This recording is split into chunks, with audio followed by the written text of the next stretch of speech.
گزرنے کو ہے. آج بھی لوگ پیر مہر علی ایسے ہی کر رہے ہیں، با ادب با نصیب اور بے ادب بے نصیب. اپنی نسبتوں کا ادب کریں، اپنی نسبتوں کا حیا کریں. جہاں ڈھیر ساری دعائیں کرتے ہو نا، وہاں اس دعا کو بھی شامل کرو کہ مولا اسی نسبت پر ہم سب کی زندگی ہو اور اسی نسبت پر ہم سب کا خاتمہ ہو. تو ایک تو سود کا کاروبار کرنے والا، رزق حرام بڑا وبال ہے، اس سے اللہ فرماتا ہے میرا اعلان جنگ ہے ایک. اور دوسرا جو اللہ کے ولیوں سے مخالفت کرے.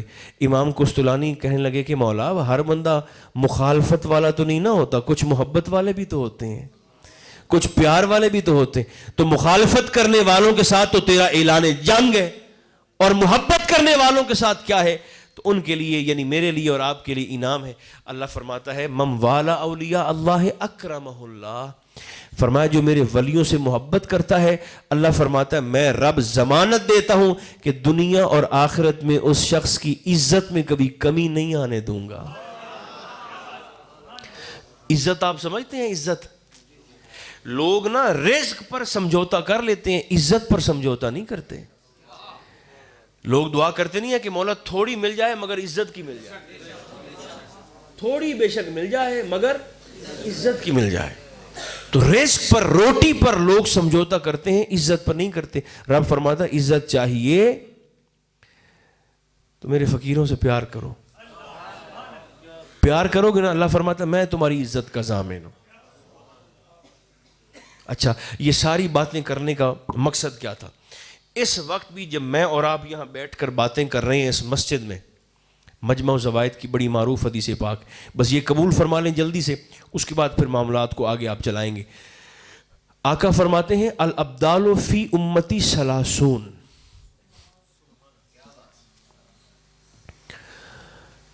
اچھا ویسے ایک ایڈی عجیب گل ہے،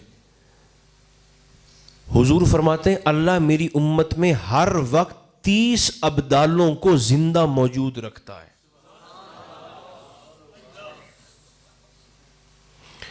یعنی آج بھی اس وقت بھی سرکار کے اس فرمان کے مطابق حضور کی امت میں 30 ابدال زندہ موجود ہیں. اور جن کی دلچسپی ہے اس بات میں وہ اگلی بات بھی سن لیں. محدثین کرام اس حدیث پاک پر تبصرہ کرتے ہوئے لکھتے ہیں کہ ان 30 میں سے، ابدالوں میں سے، ایک ہر وقت حرم کعبہ کے اندر موجود رہتا ہے اور دوسرا ہر وقت حرم مدینہ کے اندر موجود رہتا ہے. باقی 28 پوری کائنات میں پھیلے ہوئے ہیں. جیسے سرکار خضر علیہ السلام ہے نا، خضر علیہ السلام آپ نماز فجر ریاض الجنہ میں ادا فرماتے ہیں، اور صرف نماز نہیں پڑھتے، اللہ والوں کے ساتھ مصافحہ بھی کرتے ہیں. سرکار خضر پاک 2 نبی، میں نے عرض کیا تھا شاید 2 نبی زمین پر زندہ ہیں آج بھی، اور 2 نبی آسمانوں پر زندہ ہیں. آپ سن رہے ہیں کہ نہیں سن رہے؟ ہاں، 2 نبی آج بھی، اس وقت بھی نومبر کے مہینے میں 2020 آج بھی 2 نبی زمین پر زندہ ہیں، حضرت خضر اور حضرت الیاس علیہ السلام. یہ دونوں نبی زمین پر زندہ ہیں، دونوں ہر سال حج بھی کرتے ہیں، اور دونوں حج کرنے کے بعد ایک دوسرے کی ٹینڈ بھی کرتے ہیں، حلق. دونوں، یہ دونوں زمین پر زندہ ہیں. اختلاف اپنی جگہ پر علماء میں، صاحبان علم میں، کہ خضر ولی ہیں کہ نبی ہیں. بہرحال یہ بات طے ہے کہ یہ 2 شخصیات آج بھی زمین پر زندہ ہیں، سرکار خضر اور سرکار الیاس. اور 2 نبی آسمانوں پر زندہ ہیں، جناب عیسیٰ اور جناب ادریس. عیسیٰ علیہ السلام 4تھے آسمان پر، اور سرکار ادریس علیہ السلام جنت میں. ابھی ان سے کل نفس ذائقۃ الموت کا وعدہ پورا نہیں ہوا، قیامت کے دن ہوگا. سرکار ادریس نے بھی اللہ پاک کی بارگاہ میں عرض کیا تھا کہ مولا مجھے جنت کی سیر تو کروا. تو چونکہ رب پھر کسی نبی کی دعا کو رد نہیں کرتا، اللہ نے جبریل سے فرمایا میرے بندے ادریس کو جنت کی سیر کروائیں. ساری جنت کی سیر کرنے کے بعد جب مرکزی دروازے پر تشریف لائے باہر جانے کے لیے، تو جبریل نے عرض کیا حضور چلیے. تو آپ نے رب کریم کی بارگاہ میں مخاطب ہو کر عرض کیا مولا تیرا تو وعدہ ہے کہ جسے ایک دفعہ جنت داخل کرے پھر تو نکالے گا نہیں. تو فرمایا مولا میں تو ہوں آ گیا. تو فرمایا اچھا پھر تساں رہو پے, پھر قیامت میں دیکھیں گے آپ کو. ٹھیک, چونکہ وعدہ پورا تو ہونا ہے کلو نفس ذائقۃ الموت کا. تو پھر یہ 2 نبی زمین پر زندہ ہیں اور 2 نبی بھائیوں آسمان پر زندہ. تو 28 میں سے نا 2 ابدال, ایک ادھر مکشی میں, ایک مدینہ منورہ, باقی 28 پھر پوری کائنات میں پھیلنے. مگر دلچسپ بات پتہ کیا ہے, حضور فرماتے ہیں بہم ترزقون, انہی 30 ابدالوں کے وسیلے سے اللہ میری امت کو رزق عطا فرماتا ہے.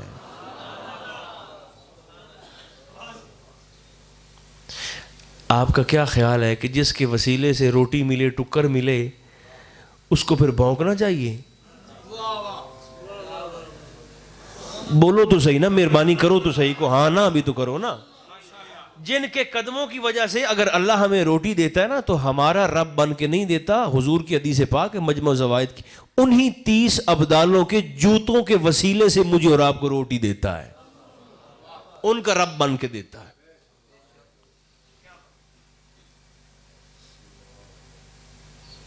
مگر نا لوگ چونکہ بدبختی کرتے ہیں, لوگوں نے تو نبیوں کو نہیں چھوڑا, امام الرسل کو نہیں چھوڑا, وہ ہم جیسے ہیں, ہم ان کے جیسے ہوتے ہیں. خدا کا خوف کرنا چاہیے. اللہ بڑی حکمتوں والا ہے. اسرائیلیات میں سے ایک روایت آ رہی ہے ذہن میں, اگر وقت ہے تو میں سنا دیتا ہوں ایک آدھی جلدی سے, اس کے بعد پھر یہ ترجمہ آپ قبول فرمائیں گے. دیکھیں انداز تربیت, دیکھیں اللہ ان بندوں سے محبت کتنی کرتا ہے, بنی اسرائیل کا. یہ حضور فرما رہے ہیں اپنے صحابہ کو. آپ طور کے پہاڑ پر جا رہے تھے, اللہ سے ہم کلام انہیں, تو ایک شخص نے عرض کیا حضور میری اولاد نہیں ہے, تو آپ ذرا رب سے مجھے پوچھ کر تو دے دیں کہ معاملہ ہے کیا. فرمایا ہاں پوچھوں گا. جاگ دے رہے ہیں سارے, اچھا. فرمایا ہاں پوچھ کے آتا ہوں. آپ طور کے پہاڑ پر گئے اور پوچھ کر آئے. انداز تربیت دیکھیں اس کا, چونکہ رب تو پھر نبیوں کا بھی رب ہے نا, رب تو پھر رسولوں کا بھی رب ہے. طور کے پہاڑ پر گئے نا تو مولا تیرا ایک بندہ ہے وہ اولاد کی بابت پوچھتا ہے. فرمایا جا کر اس کو بتا دیں اس کے مقدر میں اولاد ہے ہی کوئی نہیں, لکھی کوئی نہیں, میں نے ہے ہی نہیں. آپ واپس آئے تو اس نے کہا حضور کیا بنا؟ فرمایا ابھی اللہ فرماتا ہے تیری قسمت میں اولاد کوئی نہیں ہے. وہ روتا ہوا واپس جا رہا ہے تو رستے میں ایک مجذوب بیٹھا تھا. مجذوب, اس نے کہا رو کیوں رہے ہو؟ اس نے کہا جی موسیٰ کے ذمے کام لگایا تھا کہ مجھے پوچھ کر بتا دیں علیہ السلام, تو آپ نے پوچھ کر بتایا ہے. اللہ فرماتا ہے کہ تیری قسمت میں موسیٰ نے کہا کہ اولاد ہی کوئی نہیں. اس نے کہا تو رو نہیں, تجھے اللہ 3 بیٹے دے گا. اچھا مجذوب ہے, تو تجھے اللہ 3 بیٹے دے گا, 3 بیٹے. اچھا کچھ سال گزرے نا تو اسے واقعی 3 بیٹے پیدا ہو گئے, اولاد ہو گئی. تو بچوں کو لے کر نا سرکار موسیٰ علیہ السلام ایسی ملاقات رستے میں ہوئی, تو آپ نے فرمایا یہ کون ہے؟ انہوں نے کہا جی یہ تو میرے بچے ہیں, 3 بیٹے ہیں میرے. تو نے کہا جی آپ نے تو کہا تھا کہ اولاد قسمت میں ہی کوئی نہیں, تو یہ 3 بیٹے ہیں میرے. حضور فرماتے ہیں سرکار موسیٰ علیہ السلام نے اسے مخاطب ہو کر فرمایا اچھا طور پر پوچھتا ہوں جا کر.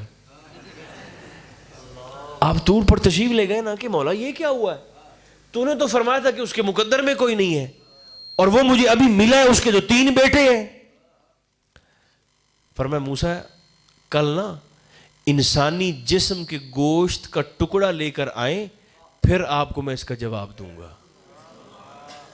دیکھیں وہ حکمت والا کیسا ہے, ٹکڑا لے کر آئیں انسانی گوشت کا تو پھر میں آپ کو اس کا جواب. اور ٹھیک ہے, واپس قوم میں گئے, پوری قوم میں اعلان کیا بھئی دیکھو میں رسول ہوں تمہارا, تمہیں ہدایت بھی دی ہے, تمہیں کلمہ بھی دیا ہے, رب کی معرفت بھی دی ہے, تو مجھے نا جسم کا گوشت کا ٹکڑا دے دو کوئی. بھاگ گئے, پوری قوم بھاگ گئی. انہوں نے کہا جی گوشت, اپنا گوشت کاٹ کے کون دیتا ہے؟ میں نے کہا جی کوئی نہیں. اب سوچ رہے ہیں کہ چونکہ مشروط ہے نا کہ جواب تب ملے گا جب گوشت کا ٹکڑا آئے گا, تو کسی نے نہیں دیا گوشت کا ٹکڑا. اگلے دن بوجھل قدموں کے ساتھ تشریف لے کر جا رہے ہیں تو وہی ملنگ بیٹھا ہوا ہے. اس نے کہا میرے سونے آپ پریشان ہیں. موسیٰ سے کہنے لگا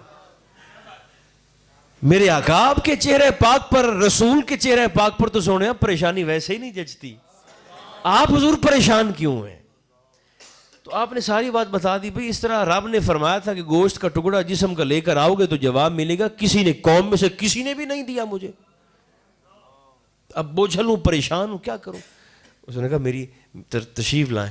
آپ پاس آئے تو اس نے ایک ہاتھ میں چاقو چھرا پکڑا اور دوسرے ہاتھ سے نا گوشت کا ٹکڑا ایسے یہاں سے کاٹ کر سرکار موسیٰ کو پکڑا دیا۔ اس نے کہا حضور لے جائیں۔ آپ جانے لگے نا تو اس کو تسلی نہ ہوئی، اس نے پھر بلا لیا، حضور بات سنیں۔ واپس آئے، اس نے دوسرا بازو سے گوشت کا ٹکڑا کاٹنے لگا نا تو آپ نے فرمایا یہ کیا کر رہے ہو؟ اس نے کہا سونیا ہو سکتا ہے اس نے یہ مانگا ہو، یہ لے جائیں۔ یہ کاٹ کے دیا اس مجذوب نے۔ جانے لگے لے کر، اس نے کہا حضور واپس آ جائیں، ہو سکتا ہے اس نے یہاں سے مانگا ہو۔ یہ کاٹ کے دیا، پھر یہ کاٹ کے دیا۔ جب اتنا سارا گوشت جب لے کر جانے لگے تو اس نے پھر بلا لیا۔ آپ تشریف لائے، فرمایا اب کیا ہے؟ اس نے رخسار پر چھری رکھی، رخسار پر، اور اپنے رخسار سے نا اس نے ایسے گوشت کا ٹکڑا اتار کر سرکار موسیٰ کو دیا۔ حضور ہو سکتا ہے اس نے یہ مانگا ہو آپ سے۔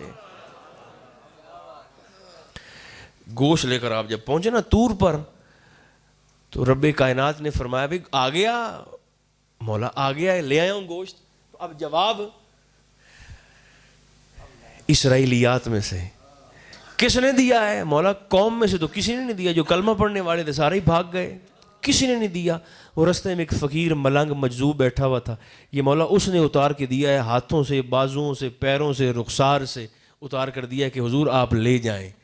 تو حضور مولا اب جواب، تو فرمایا موسیٰ جواب یہ ہے کہ آپ گوشت کے لیے اتنا پریشان پھر رہے تھے تو گوشت تو آپ کے اپنے جسم میں بھی تھا۔